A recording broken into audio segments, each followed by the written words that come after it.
والصلاة والسلام على أشرف الأنبياء والمرسلين أما بعد فقد قال الله تعالى في القرآن العظيم أعوذ بالله من الشيطان الرجيم بسم الله الرحمن الرحيم ورفعنا لك ذكرك صدق الله وصدق رسوله النبي الكريم ونحن على ذلك من الشاهدين والشاكرين والحمد لله رب العالمين۔ تمام تعریف اللہ وحدہ لا شریک کے لیے، اسی کی خاطر اسی کو سجتی ہے، اسی کے لیے لائق ہے کہ جس کے سوا کوئی عبادت کے لائق نہیں، جو بڑا مہربان ہے، بہت کریم ہے، حد سے زیادہ نوازنے والا، کرم فرمانے والا، توبہ کو قبول فرمانے والا، گناہوں کا معاف فرمانے والا، درجات کا بلند فرمانے والا، بے پناہ بلند و بالا شانوں والا بادشاہ کہ جس کے فضل و کرم کی نہ تو کوئی انتہا تھی، نہ ہے اور نہ ہو سکتی ہے،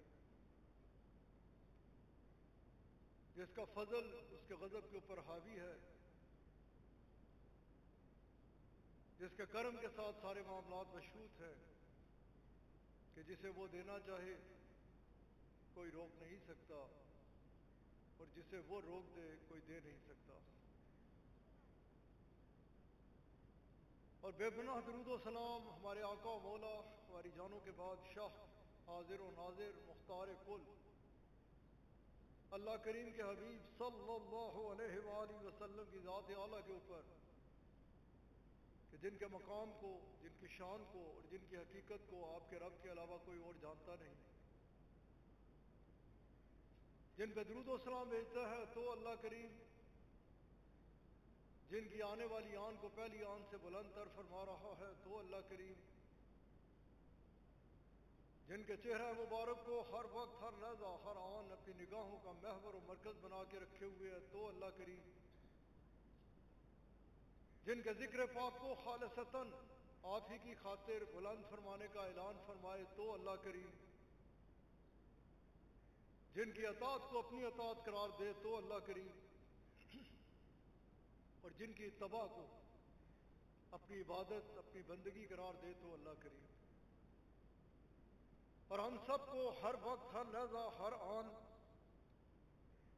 اپنے مولا کریم سے یہی دعا مانگنی چاہیے کہ اے ہمارے کریم رب ہم سب کے حال پہ رحم فرما، کرم فرما، احسان فرما، اور ہم سب کو اپنے حبیب صلی اللہ علیہ وآلہ وسلم کی ایسی کامل اتباع نصیب فرما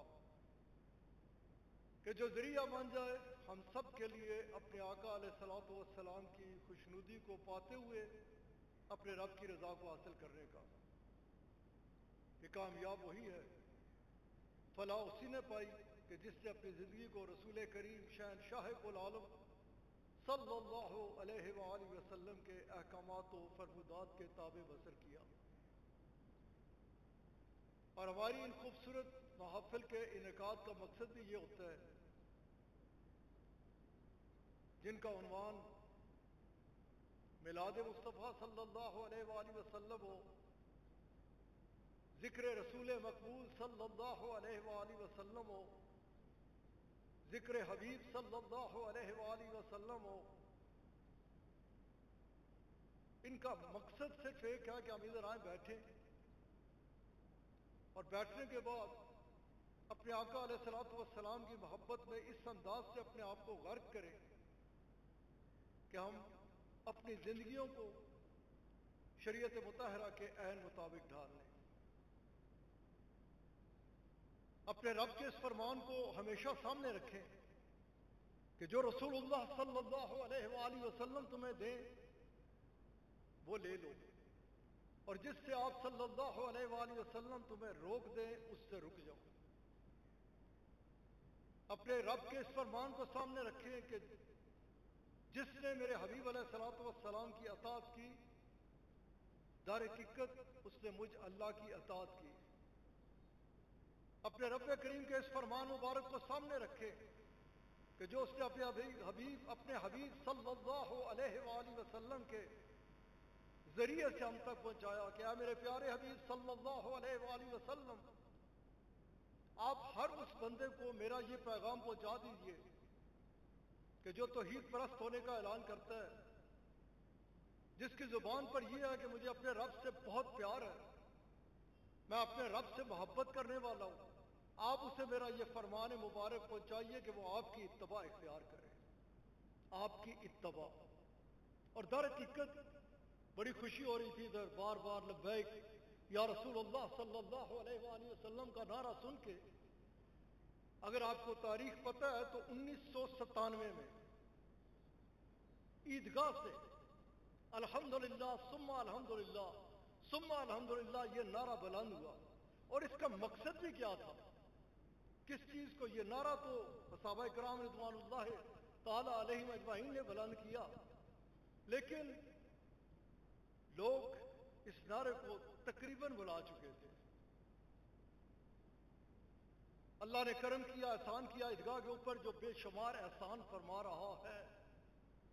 ان احسانوں میں ایک یہ بھی احسان فرمایا کہ 97 میں لوگوں کو یہ نعرہ یاد دلایا کہ ہمیں نعرہ لگانا ہے تو یہ لگانا ہے لبیک یا رسول اللہ صلی اللہ علیہ وآلہ وسلم۔ اور کس چیز کے لیے لگانا ہے؟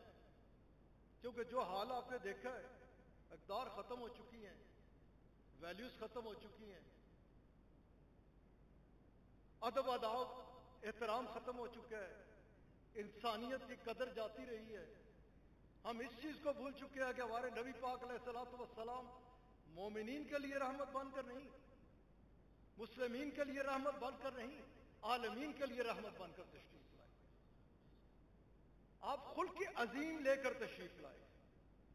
آپ صلی اللہ علیہ وآلہ وسلم کے قرب میں بیٹھنے والے، ان کی زندگیاں تبدیل ہو گئی۔ کیا اصحابہ کرام رضوان اللہ تعالی علیہم اجمعین کی زندگیاں جو تبدیل ہوئی، وہ اپنے آقا علیہ الصلوۃ والسلام کے فرمان مبارک کے عین مطابق، کیا وہ جہاں جاتے تھے، جس مقام پر گئے، ان کی عبادات کو دیکھ کے لوگ دائرہ اسلام میں داخل ہوئے؟ کیا ان کے روزوں کو دیکھ کر نہیں؟ ان کا انداز، وہ جو رسول اللہ صلی اللہ علیہ وآلہ وسلم کے دربار پاک سے لے کے نکلے، وہ چیز کہ آپ صلی اللہ علیہ وآلہ وسلم رحمت رحمت اور رحمت، ہر ایک کے کام آنے والے، ہر ایک کی بگڑی بنانے والے، ہر ایک کی اصلاح فرمانے والے، ہر ایک کو انسانیت کی معراج سکھانے والے رسول اللہ۔ میں مختصر سی بات کروں گا۔ آج شام کو انشاءاللہ تعالی ملتان میں پروگرام ہوگا، قبلہ صاحب کا ادھر خطاب ہوگا، جو پہنچ سکے پہنچے۔ وقت چونکہ بہت تھوڑا ہے، اور وقت ہے ہی بڑا تھوڑا، میرے پاس بھی تھوڑا ہے، اسٹیج والوں کے پاس بھی تھوڑا ہے، آپ سب کے پاس بھی تھوڑا ہے۔ اس تھوڑے وقت کو اپنے لیے کرامت بنا لیں۔ ایک لمحے کا بھروسہ نہیں ہے کب اسرائیل آ کے روح قبض کر لے۔ ہم میں سے کوئی یہ نہیں جانتا کہ ادھر سے اٹھ کے باہر جا سکیں گے یا نہیں، لیکن دنیا دنیا دنیا اور دنیا، جو نہ کوئی لے کے گیا نہ کوئی لے کے جائے گا۔ ہماری نگاہ، یہ خانقاہی نظام ہمیشہ اس طرف لے کے جاتا ہے کہ آخرت کی طرف نگاہ، آخرت کے لیے کچھ اکٹھا کرنے کا، اہتمام کرنے کی صوفیاء کرام اولیاء اللہ اس طرف بلاتے ہیں۔ خیر، میں جو بات کر رہا تھا کہ رسول اللہ صلی اللہ علیہ وآلہ وسلم، آپ علیہ الصلوۃ والسلام کی تو تشریف آوری اس شان کے ساتھ ہے کہ آپ علیہ الصلوۃ والسلام کو جس شان کے بے شمار شانیں ہیں، آپ کے صدقے تو کائنات کی تخلیق ہے، آپ کے صدقے کی وجہ سے تو اس نے اپنے آپ کو ظاہر کیا ہے، لیکن آپ صلی اللہ علیہ وآلہ وسلم کو مبعوث فرمانے کا قرآن کریم میں اللہ تعالیٰ یوں بھی فرماتے ہیں، مجھے اور تجھے مخاطب فرما کے کہ تمہارا کوئی حال نہیں تھا، تم ایک دوسرے سے جھگڑتے تھے، نفرتوں کا شکار تھے، ایک دوسرے کے جانی دشمن تھے۔ میرے حبیب صلی اللہ علیہ وآلہ وسلم اس شان کے ساتھ دنیا میں تشریف لائے، تمہارے درمیان رونق افروز ہوئے کہ دشمنیوں کو دوستیوں میں تبدیل فرما دیا، نفرتوں کو محبت میں تقسیم فرما دیا، تمہیں باہم آپس میں بھائی بھائی بنا ڈالا۔ یہ جو لبیک یا رسول اللہ صلی اللہ علیہ وآلہ وسلم کا نعرہ لگانا کہ یا رسول اللہ صلی اللہ علیہ وآلہ وسلم میں حاضر ہوں، کس حوالے سے کہ آپ کی اتباع کی خاطر،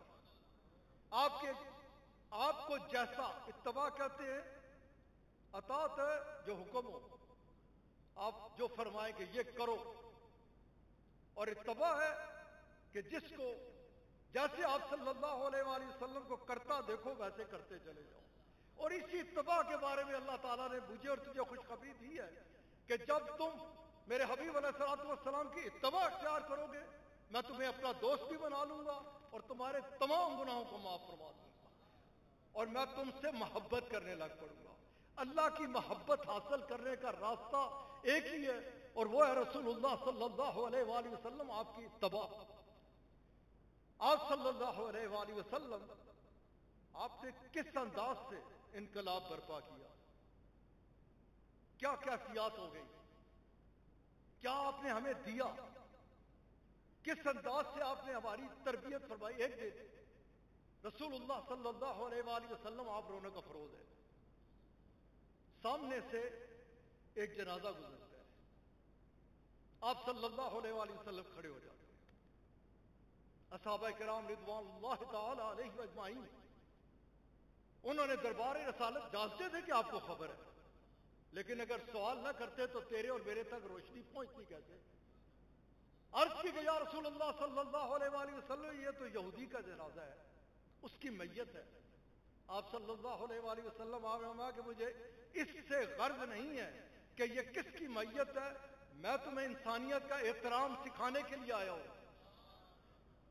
یہ ایک انسان کی میت ہے، اس کے احترام میں کھڑا ہو گیا۔ آپ کھڑے ہو گئے، کوئی مولوی صاحب پیر صاحب نہیں، مولوی صاحب اور پیر صاحب کی تربیت فرمانے والے، روشنی عطا فرمانے والے کہ ہمیں زندگی گزارنی ہے تو کس انداز سے گزارنی ہے، ہمیں دنیا میں رہنا ہے تو کس انداز سے رہنا ہے، ہمیں کس، اور یہی وجہ تھی آپ علیہ الصلوۃ والسلام، آپ رونق افروز جدھر بھی ہوتے آپ علیہ الصلوۃ والسلام، آپ نے تبدیلی رونما کی، لوگوں کے دلوں کی کیفیات کو تبدیل فرمایا، اور کس انداز سے تبدیل فرمایا کرتے۔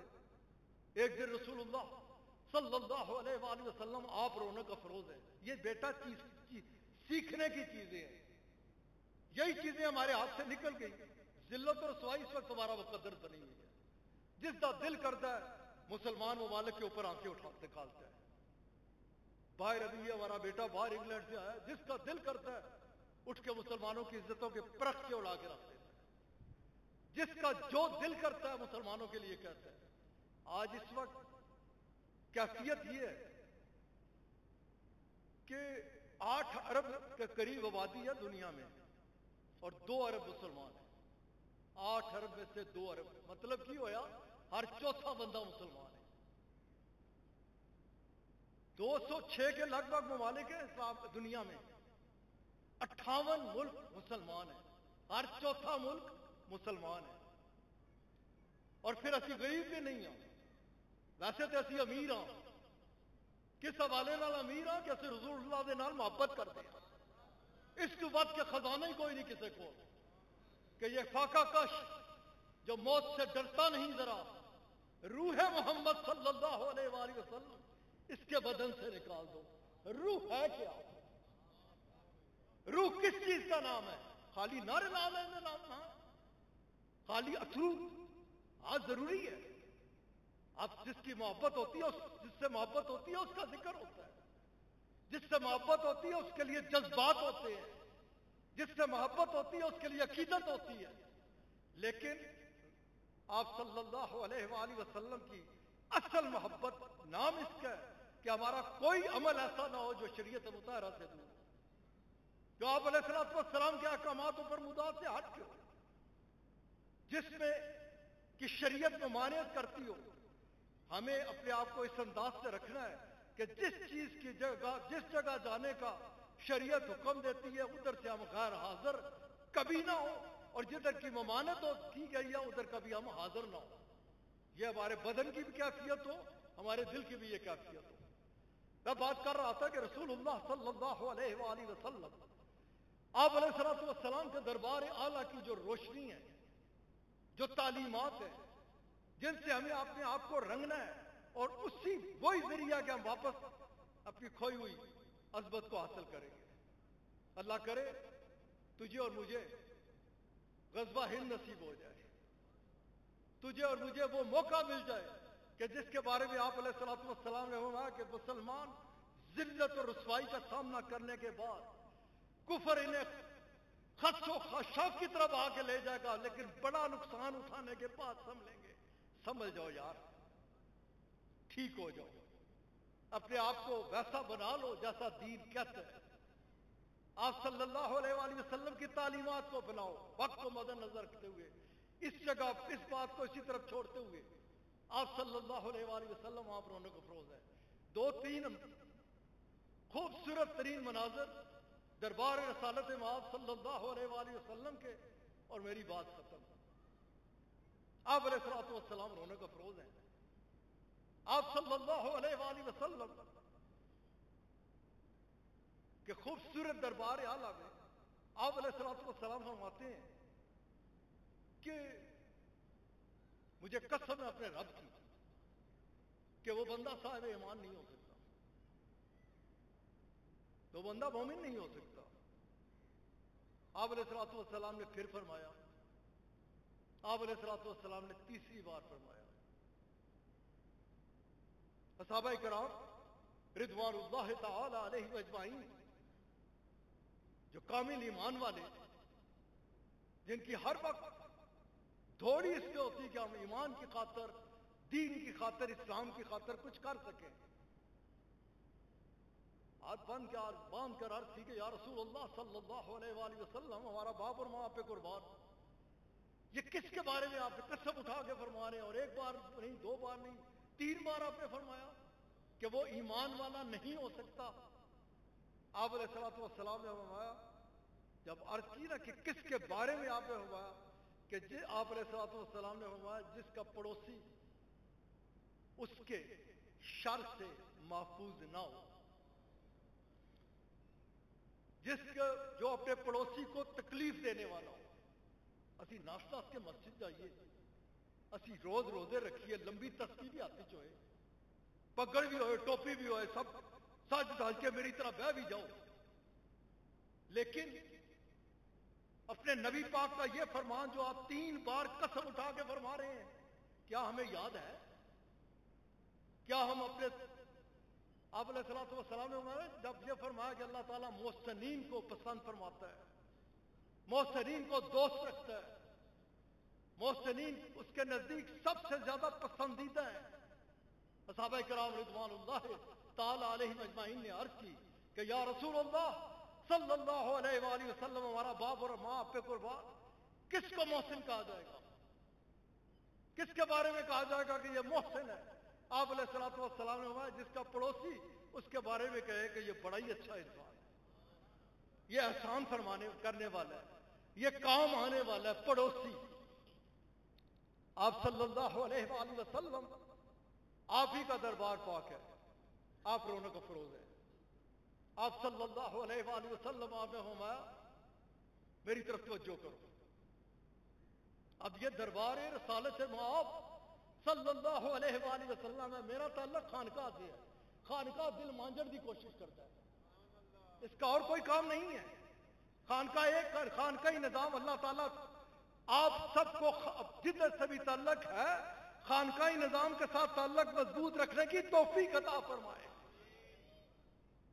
خانقاہ بہت بڑی شے ہے، خانقاہ سے آج کل کے تو مولوی شولوی چھوڑ دیں، سب کو چھوڑ دیں، خانقاہ تو وہ جگہ ہے کہ جدھر اللہ اکبر، اللہ اکبر، اللہ اکبر، فخر الدین رازی جیسی شخصیت تفسیر ہے، بہت بڑے عالم دین ہے، بہت بڑے عالم دین ہے۔ ایک دن دل میں خیال پیدا ہوا، راضی بہت کچھ کیا، بہت پڑھا، بہت پڑھایا، بہت لکھا، بہت سمجھایا، لیکن کسی مرد کے ہاتھ میں ہاتھ نہیں دیا، کسی خانقاہ کی طرف رجوع نہیں کیا۔ اب بڑے پائے کے عالم دین تھے، اصل عالم دین سبحان اللہ سبحان اللہ. آپ فرماتے ہیں میری امت کے علماء بنی اسرائیل کے نبیوں جیسی شان رکھتے ہیں. غلاموں کی شان بتا فرمائی. آپ نے فرمایا کہ انبیاء کے وارث ہیں, بڑی شانوں والے ہیں, بہت شانوں والے, لیکن ان شانوں والے میں ایک بلند و بالا شان والا کون؟ امام فخر الدین رازی رحمت اللہ علیہ. کدے کہنا اپنے علماء کی کہ انہوں نے بارش کو تو سے دسن کے میرے پاس وقت نہیں ہے. آپ کے دل میں خیال پیدا ہوا کہ کسی جگہ گیا نہیں, کسی کے ہاتھ میں ہاتھ نہیں دیا, پتہ کیا کون ہے اس وقت. اس وقت رسول اللہ صلی اللہ علیہ وآلہ وسلم آپ کے ایک غلام, آپ کہ ان غلاموں میں سے ایک غلام جن کے بارے میں آپ نے فرمایا کہ میرے 40 غلام ہر وقت روئے زمین پر اس انداز سے موجود رہیں گے, ایسے مشائخ ہوں گے, ایسے میرے کھڑے غلام سچے غلام ہوں گے کہ جن کی وجہ سے اللہ مخلوق سے کی بلائیں دفع کرے گا, بارشوں کا نزول ہوگا, اللہ کا فضل لوگوں کے شامل حال ہوگا. یہ آپ کا فرمان مبارک ہے. خیر میں بات کر رہا تھا کہ اس وقت آپ کے ان غلاموں میں حضرت نجم الدین کبرا رحمت اللہ علیہ رحمت اللہ علیہ رحمت اللہ علیہ, آپ زمانے کے غوث کتب, اپنے آقا علیہ الصلوۃ والسلام کے سچے کھڑے غلام, انہوں نے آپ کے بارے میں سن رکھا تھا, جان رکھا تھا, آپ کے پاس پہنچے. جا کر آنے کا مقصد بیان کیا کہ ظاہری علوم میں تو کہاں سے کہاں چلا گیا. ظاہری علوم یار دل سے تیرے دستک دے رہا, یہ ادھر نہیں ہے. امام اعظم ابو حنیفہ رضی اللہ تعالی عنہ, آپ امام جعفر صادق رضی اللہ تعالیٰ عنہ کے دربار میں حاضری دیا کرتے. یہ بہت سارے ائمہ کرام کے دولیا موجود ہیں, لیکن میرے پاس وقت ہے ہی نہیں. وقت تھوڑا ہے, فتنے بڑے ہیں, وقت تھوڑا ہے, چیلنجز بڑے ہیں, وقت تھوڑا ہے, لوگوں کا رخ کرنے کے لیے بہت ٹائم کم ہے کہ رخ مدینہ پاک کی طرف کر لو, چڈو سارے چکر, کیونکہ مدینہ پاک کے ہو جاؤ ٹھیک ہو جائے گا سارا سلسلہ. وہ تشریف لے جایا کرتے. کسی نے پوچھا حضرت آپ ہمیں پڑھانے والے, آپ ہمیں سکھانے والے, آپ اتنے بڑے امام, آپ ان کے پاس, آپ نے بتایا کہ میں ان کے پاس جاتا ہوں کیونکہ میں شریعت کو جانتا ہوں, یہ شریعت والے کو جانتے ہیں, اور شریعت والے کو جاننا, شریعت والے کے ساتھ تعلق قائم رکھنا ہی بہت ضروری ہے. اس سے میں آگے بات کر سکتا ہوں مختلف ائمہ کرام کے حوالہ جات سے, لیکن میں ادھر ہی آتا ہوں. حاضر ہوئے, عرض کی کہ بیعت کی خاطر حاضر ہوا. آپ نے نگاہ اٹھائی نا, اللہ والے 1 سیکنڈ میں وقت اکثرے کرتے ہیں. نگاہ اٹھائی, فرمانے لگے راضی بیعت کر رہے ہیں نا, تو بیعت کے لیے پھر کوئی اصول ہیں, پھر بندہ اپنے آپ کو بیچ دیتا ہے, پھر کسی حوالے سے ادھر ادھر نہیں دیکھتا کہ کوئی کیا کہہ رہا ہے, دیکھتا یہ ہے کہ میرا شیخ کیا کہہ رہا ہے. آپ ہر جگہ منطق کو, فلسفے کو, عقل کو استعمال کرتے ہیں. آپ جائیں پہلے یہ سارا فلسفہ منطق اسے نکال کے پھر میرے پاس آئیں, سیکھنے والے بن کر آئے, سکھانے والے بن کر نہیں. اعتراض کی زبان وہ اس کو لے کے نہیں کہتے, لیکن یہ تربیت ہے, تربیت اور تربیت, اور اس تربیت سے ملتا کیا ہے. فرمایا کہ جائیں پہلے یہ سارا نکال کے نا پھر آئیے میرے پاس, پھر میں آپ کو بیعت کروں گا. بھیج دیا لیکن نہ بھیجا, بھیج بھی دیا لیکن نہ بھیجا. بھیجا کس طرح بازار میں, فرمایا کہ جائیے یہ سارا سلسلہ نکال کے دھوکے سے اسے ٹھیک کر کے آ جائیے. ان کا ٹھیک تھا, لیکن اس حوالے سے کہ اس کے لیے جو منطق, دلائل, لاجک ہر جگہ دیکھتے ہیں نا, اس سے نکال کر بس اسے اس انداز سے لے آئیے کہ بس یہ اس کا ہو جائے، لیکن نہ بھیجا کس طرح کے باہر نکلے تو ایک کسان سے ٹاکرا کرا دیا۔ انہوں نے بے شمار دلائل لکھے اللہ کی وحدانیت پر، اللہ کے ایک ہونے پر، بے شمار دلائل۔ صرف اور صرف اس حصے میں ان کی تحقیق ہے کہ وہ ایک ہے، وہ وحدہ لا شریک ہے۔ باہر نکلے تو کسان سے ٹاکرا ہوا، تو کسان سے پوچھنے لگے تیرا دین کیا ہے؟ اس نے کہا الحمدللہ میں مسلمان ہوں۔ دوسرا سوال اچھی نیت کے ساتھ کہ چار طرف کفر بھی ہے، کوئی ان سے ٹکرا جائے اور یہ کہے کہ وہ ایک ہے اور وہ ان سے بحث شروع کر دے۔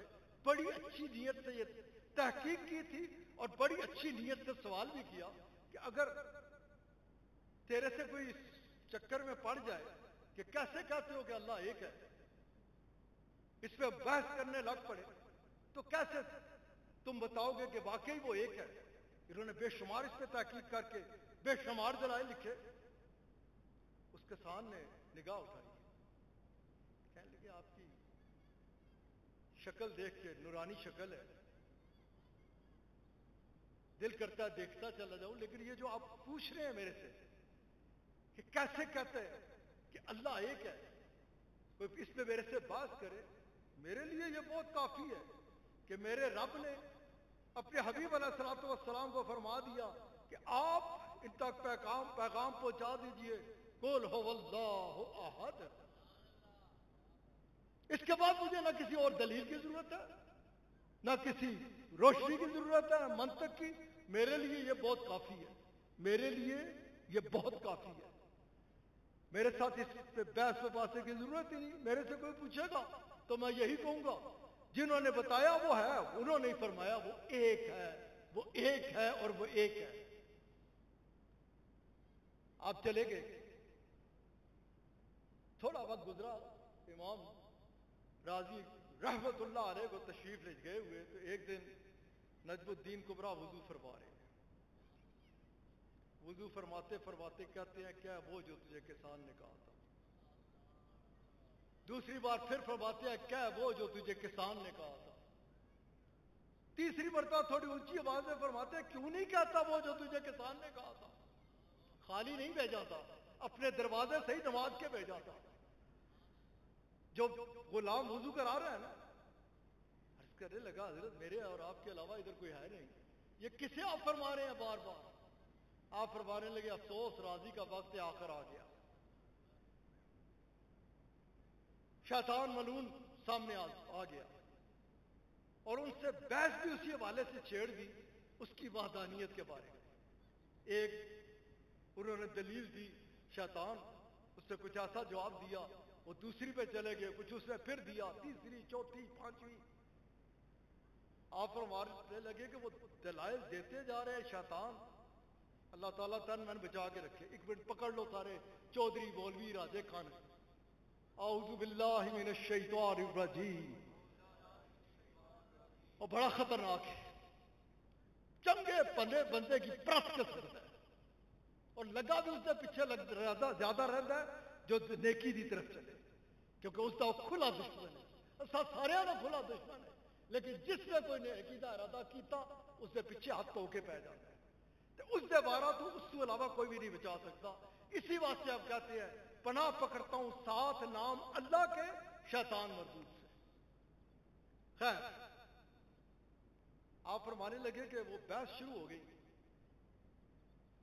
اور وہ دلائل پہ دلائل دے رہے ہیں، اور وہ آگے سے آسی بات کرتا ہے کہ وہ ایک اور دلیل دینے کی کوشش کرتے ہیں، یہاں تک کہ میں نے دیکھا کہ راضی کچھ اس کے سوالات سے پریشان سے ہو رہے ہیں۔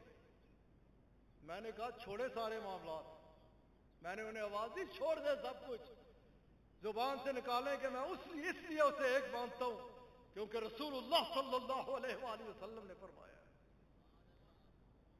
نجم الدین کبریٰ رحمۃ اللہ علیہ فرمانے لگے راضی کی زبان سے جب یہ نکلا نا کہ رسول اللہ صلی اللہ علیہ وآلہ وسلم کے فرمان کے عین مطابق شیطان بھاگ گیا اور راضی ایمان کی سلامتی کے ساتھ دنیا سے چلا گیا۔ یہ خانقاہی نظام جو ہے نا، ادھر ایسے تربیت یافتہ لوگوں کی تربیت ہوتی ہے، ایسے تربیت کرنے والوں کی تربیت ہوتی ہے. ادھر کھرا بنایا جاتا ہے، ادھر وہ سکھایا جاتا ہے جو ہماری ضرورت ہے، اور اسی ضرورت سے میں حدیث مبارک آپ احباب کے آگے رکھ کے اپنی بات کو سمیٹ لیتا ہوں. آپ صلی اللہ علیہ وآلہ وسلم، میری جو اول سے لے کر آخر بات ہوگی ایک ہی بات ہے، قرآن اور حدیث مبارک. اللہ کریم کیا فرماتا ہے، رسول اللہ صلی اللہ علیہ وآلہ وسلم کیا فرماتے ہیں. اللہ تعالیٰ، آپ کو علم ہے نا، خوب ڈاٹا جان دیو نا، سارے مسلمان ہوں. قرآن کریم میں اللہ تعالیٰ فرماتا ہے کہ ایک انسان کا قتل، ایک انسان کا قتل. کیوں حضرت؟ انسان ہی ہے، بڑی خوبصورت جگہ سے تعلق ہے. اللہ تعالیٰ آپ کے پیر خانے کو اور عزت عطا فرمائے. غالباً یہ فرما رہے تھے کہ غزالیہ دوران کے ساتھ آپ کا تعلق. اللہ تعالیٰ کل پر 2-3 دن پہلے قبلہ حامد سید غازوی صاحب تشریف لائے ہوئے تھے. محبت دیتے ہیں، شفقت دیتے ہیں، کیونکہ خانقاہ تو دیتی شفقت ہے. یہ گمکول شریف کا ذکر ہو رہا تھا، وہ بھی تشریف لائے ہوئے تھے. یہ ہے ہی شفقت. یہ بڑے اللہ والے تو ہوتے ہی ہر وقت دعا دینے والے، کیونکہ وہ اللہ والا ہو ہی نہیں سکتا جو جس کی زبان پہ بد دعا ہو. اللہ والا ہے ہی وہ جو ہر وقت دعائیں دینے والا ہو. یہ پہچان ہے. سیدھا سادہ اگر جاننا ہو تو اگر ہر وقت دعا ہے، ہر وقت رحمت ہے، ہر وقت لوگوں کے لیے کی بھلائی کی بات کی جا رہی ہے، تو پھر اللہ والا ہے. اللہ تعالیٰ فرماتا ہے ایک انسان کا قتل ساری انسانیت کا قتل ہے. ایک انسان. اور پھر اللہ تعالیٰ قرآن کریم میں فرماتا ہے، پہلے بتا دیا کہ ایک انسان کو مار دینا کوئی معمولی بات نہیں ہے، ساری انسانیت کو مار دینا ہے. کتنا بڑا جرم بتانے کے بعد اللہ کریم فرماتا ہے لیکن یہ جو فتنہ ہے نا، جو ہمارا پسندیدہ مشغلہ ہے، لوگوں کے دلوں میں ایک دوسرے کے لیے بغض پیدا کرنا، نفاق پیدا کرنا، نفرتوں کو فروغ دینا، آگ لگانا، اللہ کریم فرماتا ہے فتنہ جو ہے یہ قتل سے بھی بڑا جرم ہے. قتل سے اچھا. اللہ تعالیٰ رحم فرمائے، کرم فرمائے، احسان فرمایا مسلمانوں کو، ہم دین کی روح کو پا سکے، اپنے رب کے فرمودات کو. اللہ تعالیٰ فرماتا ہے جھگڑا کرنے والے کو میں دوست نہیں رکھتا. فسادی میرے نزدیک انتہائی ناپسندیدہ چیز ہے. فساد پھیلانے والا، جھگڑے، جھگڑالو، فتنے، اس کا قرآن کریم مکمل طور پر رد فرماتا ہے کہ ان سے بچو، ان سے بچو. اور پھر آپ صلی اللہ علیہ وآلہ وسلم کے دربار پاک کی میں بات کر رہا تھا کہ آپ علیہ الصلوۃ والسلام، آپ رونق افروز ہے. میں نے کہا تھا کچھ برازر کچھ نہیں، یہ اسی منظر پہ اپنی بات کو سمیٹ دوں گا. آپ علیہ الصلوۃ والسلام نے صحابہ کرام رضوان اللہ تعالیٰ علیہ مجمعین کو فرمایا کہ میری طرف توجہ کرو، میری طرف توجہ کرو. اب وہ دربار نہیں ہے کہ جدھر اسٹیٹ سیکرٹری صاحب کو یا کسی کو کہنا پڑے کہ توجہ کرو بھائی سنو بات. وہ دربار ہے کہ صحابہ کرام ایک ایک لمحہ ہما تان گوش بیٹھے ہوتے، گردنیں جھکی ہوتی، تو جو مکمل رسول اللہ صلی اللہ علیہ وآلہ وسلم کی طرف ہوتی. کچھ حاصل کرنے کے لیے ایک ایک لمحہ منتظر ہوتے کب آپ کچھ ارشاد فرمائیں ہم اسے یاد کر، ہمارا وہ زندگی کا وہ حاصل بن جائے. ان کو آپ علیہ الصلوۃ والسلام نے دوبارہ فرمایا میری طرف توجہ کرو. تیسری بار رسول اللہ صلی اللہ علیہ وآلہ وسلم آپ نے فرمایا توجہ توجہ، میری طرف توجہ. اور بڑی بلند و بالا شانوں والے صحابہ کرام فرماتے ہیں، اور محدثین نے اس کو اسی طرح نقل کیا کہ آپ علیہ الصلوۃ والسلام اس اپنے فرمان مبارک کی اہمیت کو بنانے کی خاطر آپ علیہ الصلوۃ والسلام نے 3 بار فرمایا کہ توجہ توجہ اور توجہ.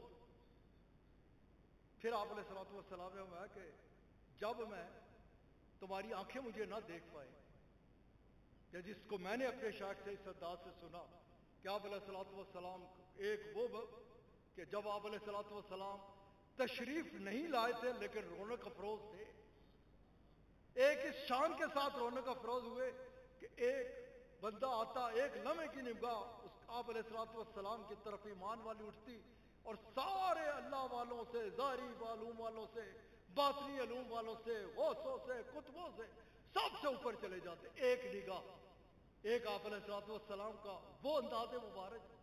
اور اس وقت جو آپ علیہ الصلوۃ والسلام اپنے جس انداز مبارک کا ارشاد فرما رہے ہیں، وہ انداز مبارک پہ جس پہ آپ اس وقت رونق افروز ہیں مدینہ المنورہ میں.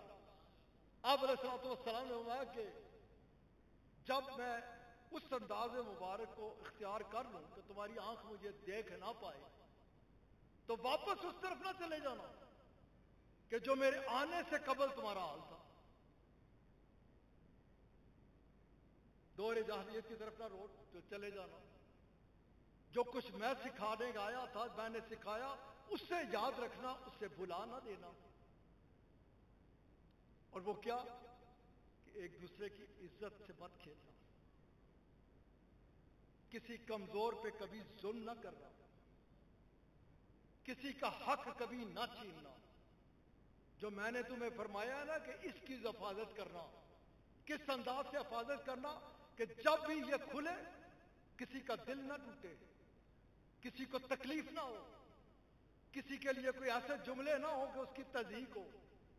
یہاں پہ فرمایا کہ تم مجھے اس کی ضمانت دے دو، میں تمہیں جنت کی ضمانت دیتا ہوں. آپ علیہ الصلوۃ والسلام نے فرمایا جو میں تمہیں دے کے جا رہا ہوں نا، جس انسانیت کے اعلیٰ ترین مقام پر میں تمہیں پہنچا کے جا رہا ہوں، اس سے ایک قدم پیچھے نہ ہٹنا. اسی کو لے کر تم نے آگے جانا ہے، لوگوں تک اس چیز کو پہنچانا ہے. واپس ادھر نہ چلے جانا. واپس کس طرف؟ کہ جس کو اقدار کہا جاتا ہے، مورل ویلیوز کہا جاتی ہے، جن کو آپ علیہ الصلوۃ والسلام نے سکھایا. اور وہی معاشرہ جو بیٹی کو ذلت سمجھتا تھا، اس نے بیٹی کو اللہ کی رحمت سمجھ کر عزت سمجھنا شروع کر دیا. وہی معاشرہ جو بزرگوں کی عزت نہیں کرتا تھا، وہ بزرگوں کے آگے اپنی چادریں بچھانے لگ پڑا. وہی معاشرہ جو ماں باپ کا نافرمان تھا، آپ علیہ الصلوۃ والسلام نے فرمایا کہ باپ کی فرما برداری اللہ کی فرما برداری ہے. آپ علیہ الصلوۃ والسلام نے فرمایا کہ سب سے زیادہ حق ماں کا ہے تیرے اوپر. آپ علیہ الصلوۃ والسلام نے فرمایا کہ تیرے پاس کچھ ہے، اگر کچھ ہے تو حق سب سے زیادہ حقدار تیرے بیوی اور بچے ہیں. بیوی کو فرمایا کہ خبردار یاد رکھنا، اگر اللہ کے علاوہ کسی کو سجدہ جائز ہوتا تو میں عورت کو حکم کرتا شوہر کو سجدہ کرے، دونوں برابر ہیں. اور مرد کو حکم دیا کہ عورت تیری سب سے زیادہ بیوی تیری سب سے زیادہ توجہ کی مستحق ہے.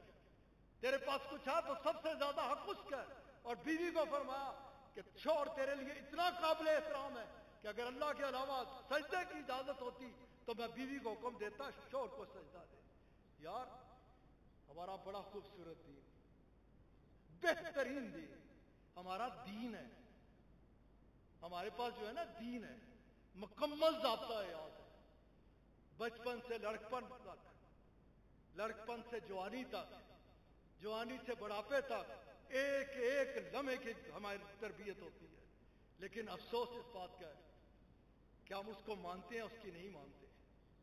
ہم رسول اللہ صلی اللہ علیہ وآلہ وسلم کے ساتھ محبت کا اظہار کرتے ہیں، لیکن آپ کی محبت جس رنگ میں رنگتی ہے ہم اس رنگ میں رنگے ہوئے نہیں ہیں. یہی تو چیز تھی، یہی تو آپ علیہ الصلوۃ والسلام کا اعلیٰ ترین اخلاق مبارک تھا، جس کی وجہ سے مسلمان جب قدم اٹھاتا تھا تو کامیابی اس کے قدم چومتی تھی. جس جگہ انسان مسلمان چلتا تھا اللہ کی رحمت اس کے پیچھے چلا کرتی تھی. اور قدم تجھے اور مجھے اٹھانا ہے تو کیسے اٹھانا ہے، اس کا انداز کیسا ہونا چاہیے، یہ بھی اتباع رسول مقبول اور اطاعت رسول مقبول صلی اللہ علیہ وآلہ وسلم میں ہمیں یوں نظر آتا ہے. میں اپنی روحانی اولاد کو تو مکمل اس رنگ میں رہا ہوا دیکھنا چاہتا ہوں، مکمل طور پہ، کہ مسجد نبوی شریف ہے،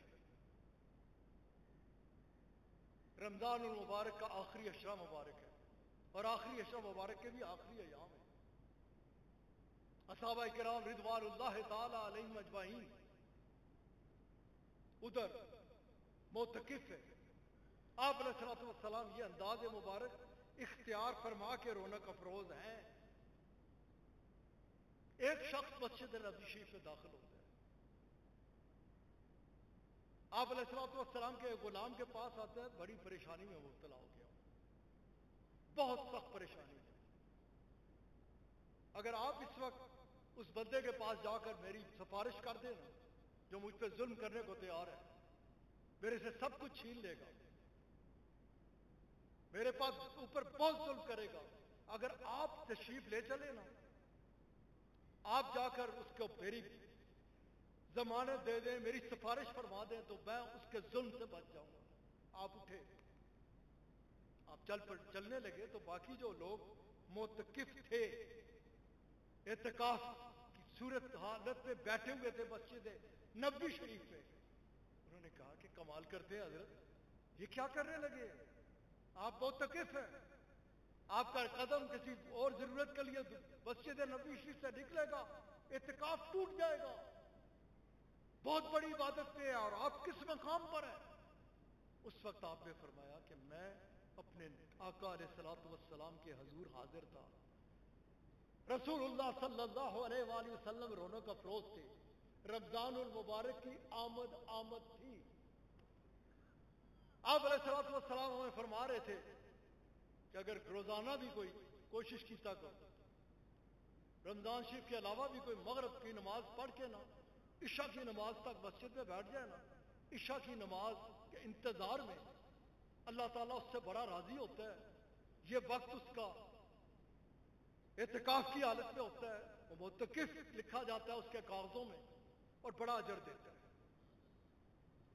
بہت اجر دیتا ہے. آپ نے کہا کہ پھر کوئی ایک دن کا اعتکاف کرتا ہے, بڑا اجر ہے. 3 دن کا نفلی اعتکاف کرتا ہے, بڑا اجر ہے. 500 سال کی مسافت کی 3 خط کے اس کے اور اس بندے کے درمیان دوزخ کے آگے آڑ بن جاتی ہے. آپ نے کہا پھر 10 دن کا جو اعتکاف ہے نا, تو سنت ہے. آپ علیہ الصلوۃ والسلام آپ نے کہا اس کا بڑا اجر ہے. جو یہ کرے گا اسے اللہ 2 حج مقبول اور 2 عمرہ مقبول کا ثواب دے گا. آپ نے کہا اس کے علاقے میں کوئی بھی اچھا کام ہوگا وہ ادھر نہیں جائے گا, لیکن اس کے اجر سے وہ محروم نہیں رہے گا. کہ جنازہ ہوا, کسی جگہ کوئی کار خیر ہوئی, کسی جگہ کوئی محفل سجی, آپ نے فرمایا کہ اسے ادھر بیٹھے ہوئے اجر ملے گا. اس کے علاوہ 2 حج مقبول اور 2 عمرہ مقبول. اس وقت رسول اللہ صلی اللہ علیہ وآلہ وسلم آپ علیہ الصلوۃ والسلام پوری توجہ, اے دیکھو خدا دا واسطہ ہے, اپنے دین کی سکھو سمجھو, دین کی عمل کرنے کی کوشش کرو, تمہیں ادھر سکون مل جائے گا, آپ کو اطمینان قلب ملے گا. زمین کے اوپر بھی آپ کے لیے عزت ہے, قبر میں بھی آپ کے لیے رحمتیں ہی رحمتیں ہیں, اور اصل گھر تو ہے اس کا جس سے زندگی رسول اللہ صلی اللہ علیہ وآلہ وسلم کے فرمودات پہ گزاری. یہ فرمانے لگے کہ اس وقت رسول اللہ صلی اللہ علیہ وآلہ وسلم آپ نے کہا کہ میں تمہیں ایک ایسا عمل بتاؤں کہ جو 10 سال کے اعتکاف کے برابر ہو. صحابہ کرام فرماتے ہیں کہ ہماری تو ایسا ہمیں تجسس ہو گیا, ایسی کیفیت ہوگی ہمارے اوپر تاری کہ 10 سال کا اعتکاف بھی کوئی کر سکتا ہے, اس کا اجر کتنا ہوگا. 10 دن کا یہ ہے, اتنے وقت کا اتنا ہے, 1 دن کا اتنا ہے, 3 کا اتنا ہے, اور 10 دن کا اگر اتنا ہے تو 10 سال کا اجر کتنا ہوگا. عرض کی کہ ہمارا باپ اور ماں پہ قربان, کرم فرمائیے, احسان فرمائیے کہ ہم وہ عمل اپنا لیں. آپ علیہ الصلوۃ والسلام آپ نے کہا کہ تو گھر میں بیٹھا ہے, تیرے دل میں یہ خیال پیدا ہو, یا تیرے تک کوئی بات پہنچے کہ فلاں بندہ کسی پریشانی میں, فلاں بیمار ہے, فلاں کسی مصیبت پہ گرفتار ہے, فلاں کا میں حال پوچھا ہوں, کسی یتیم کے سر پہ ہاتھ رکھا ہوں, کسی بھوکے کو کھانا کھلاؤ, کسی مسکین کے کام آ جاؤ, کوئی اچھا خیال, اچھا اس کی ٹھیک کرو ذرا, یہ بازار ادھر تے یہ نہیں ہے, یہ ہے. آپ فرماتے ہیں یہ ٹھیک ہے تو سب کچھ ٹھیک ہے, یہ ٹھیک نہیں ہے تو کچھ بھی ٹھیک نہیں ہے. آپ نے فرمایا کہ تیرے دل میں کوئی اچھا خیال پیدا ہو, دل میں تو اٹھے, ارادہ کرے جانے کا باہر، کسی کی عادت کرنے کا، کسی کے کام آنے کا، کسی کو سلام کرنے کا، کسی کا لیے کچھ اچھا کرنے کا، آپ فرماتے ہیں تو اٹھے گا، تو گھر کی دہلیز پہ پہنچے گا، تیرا پیر اٹھے گا، زمین پہ بعد میں پڑے گا، میرا رب تجھے 10 سال کے اعتکاف کا اجر عطا فرمائے گا۔ دین کو سیکھیں، دین پر عمل پیرا ہو۔ دین ہمیں ایک بہترین انسان بناتا ہے، دین ہمیں ایک بہترین باپ بناتا ہے، دین ہمیں ایک بہترین بیٹا بناتا ہے، دین ہمیں ایک بہترین رشتہ دار بناتا ہے، دین ہمیں ایک بہترین شہری بناتا ہے، دین ہمیں ایک بہترین پڑوسی بناتا ہے، دین ہمیں وہ بناتا ہے کہ جس کو ہم لے کے تو آئے ہیں، لیکن کاش ہم دین پہ عمل کریں تو ہم اس طرف چلے جائیں گے۔ اللہ تعالیٰ نے ایسی کہا دیا فرشتے، اللہ تعالیٰ نے تجھے اور مجھے اشرف المخلوقات بنایا ہے، اور اس کے لیے آپ علیہ الصلوۃ والسلام کی تعلیمات پر عمل کرنا ضروری ہے۔ جب عمل کرے گا نا، نہیں کرے گا تو دیکھتے ہو کیسے کیسے ذلت و رسوائی ہوتی ہے، اور اگر کرے گا تو پورے یقین کے ساتھ کہتا ہوں خانقاہی نظام میں اس کا ہوگا دیکھ، ٹھوکر مارے گا نا یہ نیت کر کے کہ میرا رب بڑی شان والا ہے، تو مردے کو بھی کھڑا کر دے گا، خود ٹھیک ہو جا۔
آمین آمین